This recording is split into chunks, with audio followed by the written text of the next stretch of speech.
asalaamu calaykum waraxmatullaahi wabarakaatu daawadayaal meel kastoo joogtiin waxaan idin leenahay kula wanaagsan kuna soo dhowaada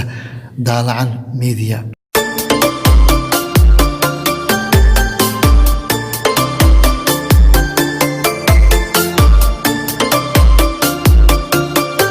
diyaarad xamuul ayaa waxa ay saakeeto ku soo dhacday garoonka diyaaradaha aadan cadde ee magaalada muqdisho diyaarad xamuul oo saakeeto ka qatay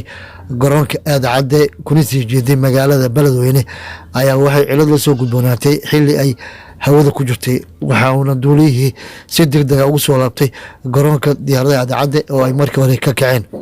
diyaaradaasi markii ay soo caga dhiganaysay dhabaha diyaaradahu soo caga dhigtaan ayaa waxa ay diyaaraddu ku dhacday gidaarka ku wareegsan garoonka da ayaa la sheegay inuu burbur ka soo gaaray dhanka wejiga hore ama qeybta hore ee uu duuliyuhu fadhiisto iyadoo laba ka mid a shaqaalahana ay ku dhaawacmeen wararku waxay kale sheegayaan in garoonka aadan cadde gebi ahaanba shaqadii la joojiyey maadaama ay diyaaraddu dhex taalo garoonka dhabihiisa diyaaradaha taasi oo aysan diyaaraduhu ka kici karin kuna soo degi karin waxaana socda dadaal lagu doonayo in diyaaradda halkaasi laga jeedo si howsha garoonka ay dib ugu soo laabato diyaaraddaasi oo kusii jeeday garoonka diyaaradaha ee ugaas khaliif ee magaalada beledweyne waxaa la sheegay in ay la socdeen 5 qof iyadoo xamuulna u waday magaalada beledweyne kala cadda waxaa sababay shilkaasi waxaana haatan socda baaritaan manaha markii ugu horeysay oo ay diyaarad ku burburto garoonka aadan cadde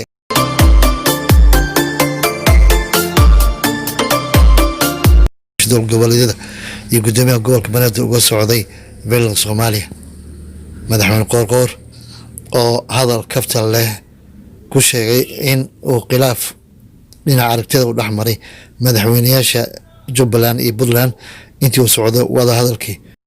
jirto waxaan isku qancinay si walaalnimada ka turjumaysa mas-uuliyadda iyo hawsha noo taala waxaan rabaa inaan hortiina u hadlayo mararka qaar madaxaan kala duwanaanay saaxiibaday madaxweynaha puntland siciid cabdullaahi deni iyo madaxweynaha jubbaland axmed maxamed islaam oo odayeyn iyo markaan isu nimid muujiyey tarasul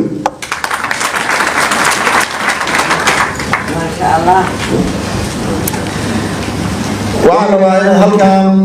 uga mahadceliyo dowladda iyo shacabka reer galmudug goblihii sharafta badnaa ee 1 iyo 2 iyo 3 ay ummadda soomaaliyeed weyaan goblahaas oo runtii wakti loo baahnaa ku soo beegmay wakti soomaalidu ay isha ku haysa ku soo aaday ayaguna ay ka soo baxeen mas-uuliyad ay isi saareen oo ay isu saareen baahida waktigaa loo qabo in soomaali isu timaado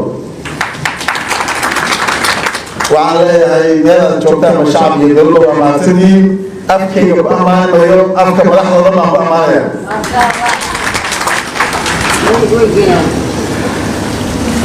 waxaan rabaa sidoo kale in mahad celiyo maamulka iyo shacabweynaha gobolka banaadir siday noo soo dhaweeyeen oo sharafta badnayd oo ay madaxda dowladaha xubnaha ka ah dowladda federaalka ay u soo dhaweeyeen waxaan leeyahay waa mahadsantihiin weliba hawsheedu waa maqan tahay waa mas-uuliyad weli miiska saaran gobolka banaadir sida yeeli lahaa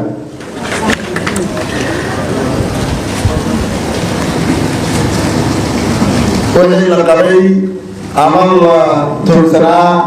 ama mararka qaar lagu gartami jiray halkaasay ku soo dhammaadeen dhammaan ummadda soomaaliyeed meel ay joogtaba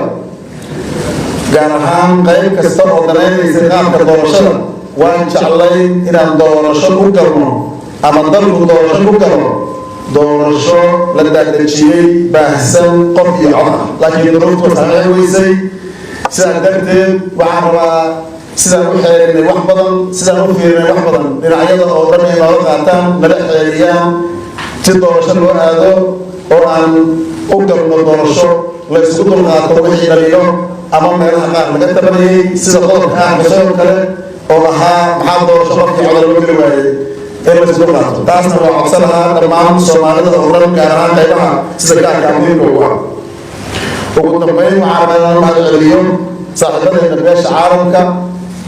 si guudna soomaalida u garab taagnaa si gaarana arrimaha doorashada